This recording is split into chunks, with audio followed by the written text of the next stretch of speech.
Hi everybody, this is Amy and welcome back to my channel. Today we're making a see-through no-bake cheesecake. For the setup, we need a 4-inch pie round and a 6-inch. Now I've just saran wrapped the bottom and secured with a little rubber band. These are acetate cake colors, you can cut them to whatever size you need.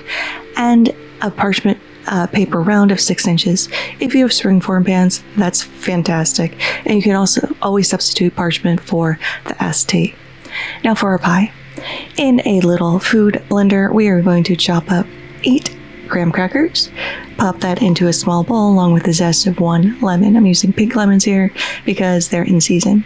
We're also going to add a half teaspoon of kosher salt and a tablespoon of light brown sugar. Give that a little mix before drizzling in 2.5 tablespoons of melted unsalted butter. Now we're going to tip that into our 6-inch round, and we're going to flatten this out as evenly as possible. And the easiest way to do this is use a flat bottom cup. This is going to give you the most even layer. We're going to stick this in the fridge to set up while we make our jelly.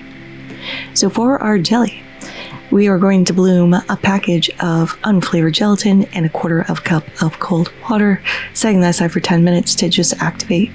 In a small pot, we have a cup of cold water. We're going to add a 1/4 cup of sugar and 2 tablespoons of yuzu juice. If you can't find yuzu juice, just substitute this for lemon, but I love the flavor of yuzu. To heighten that flavor, we're going to add the juice of half a lemon. We're going to heat that on the stove until the sugar is just melted and set that to room temperature. Then we're going to add that to our now bloomed gelatin. You don't want to add boiling water because it's going to deactivate it. So room temp.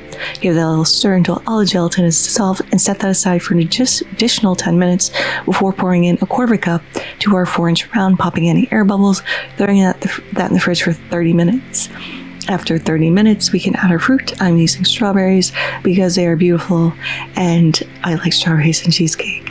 And we want to tuck these in as tightly as possible. It's going to help them not float. Once all of our strawberries are in, we're going to add another 1/4 cup of our gelatin and put a little weight on top. Set that aside for 5 minutes in the fridge. Now you can see our gelatin is set.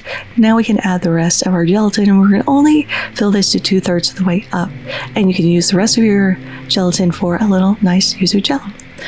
While that's setting up in the fridge, we are going to make our cream cheese base. So to the bowl of stand mixer or a regular bowl, we're going to add in 12 ounces of cream cheese, 2.5 tablespoons of sugar, and we're going to blend that all together, whisk that all together. Then we are going to add in 2 teaspoons of powdered sugar, the zest and juice of half of a lemon, a half teaspoon of kosher salt, a teaspoon of vanilla extract or paste, and 2 tablespoons of sour cream. We're going to whip this all together until that's fully incorporated. Then in a separate bowl with a whisk attachment, we're going to whip up a pint of heavy whipping cream, and we only want to whip this to soft peaks. And you do have to keep your eye on this because it can turn to butter very quickly, like the second you look away. And this is what the soft peak stage should look like.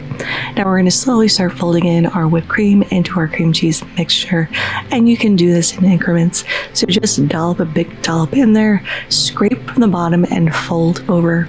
You don't want to knock out all that gorgeous air that you've just whipped into your whipped cream, and this is going to give you a beautiful airy cheesecake. So we're going to continue to do this until all of our whipped cream is in. Then we're going to separate half of our mixture into a separate bowl. This part is optional, but we're going to add a little food coloring to make this layer pink, and a little food coloring goes a long way. And again, just gently fold the color throughout, and now we're ready to assemble. So to our 6-inch round, we're going to add a 1/4 cup of our cream cheese layer, and we're going to smooth this out.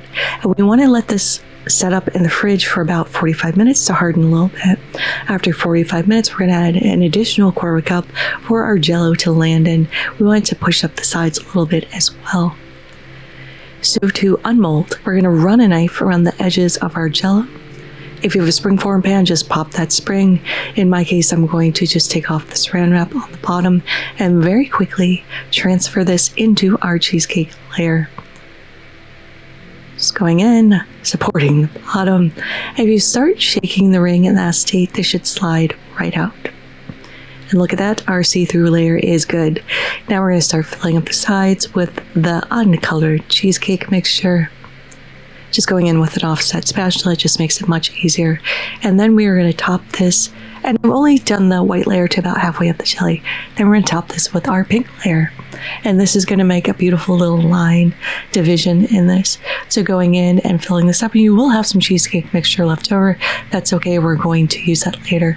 Smoothing out the top and letting this set in the fridge for full 3 hours. I didn't. I pulled mine out a little early, and you can see this is a little soft. Now to unmold, taking off the saran wrap on the bottom, and this should slide right off. And we're just going to pull off our acetate or cake color. If you have a cake stand or a Lazy Susan, this is going to make your life much easier. I found this old one I had from IKEA and it was perfect. Now just using a pastry scraper to smooth out these edges just to make it look prettier and for presentation. And this is where your cake stand comes into play here. Now I've just put the rest of the cheesecake mixture into a piping bag and just piped some rosettes, topping with some strawberries and a little powdered sugar, and this is looking beautiful. Now slice, dip your cake cutter in some hot water, wipe it off, slice, dip back in, wipe off. It's going to give you a really clean slice of pie. Now you can see mine is not so clean because I didn't let this set up long enough, and you're going to see here, but you'll see a nice picture later after I did let it set up. But let's go ahead and give this a taste. The cheesecake itself is light, creamy. You taste the lemon and you taste the vanilla in this. The jelly is to die for. I love yuzu. I'm a citrus girl. It is lemony, bright, and absolutely delicious. But there it is. No-bake, see-through cheesecake. I hope you all try to make this in your home. It was a lot of work, but it was definitely worth it. Thank you so much for spending some time with me today. I really appreciate every single one of you. If you like this video, give a like. If you loved it, please consider subscribing and hitting that notification bell if you haven't already, because I put out new videos every Thursday. Thank you so much again, and until next time, happy cooking.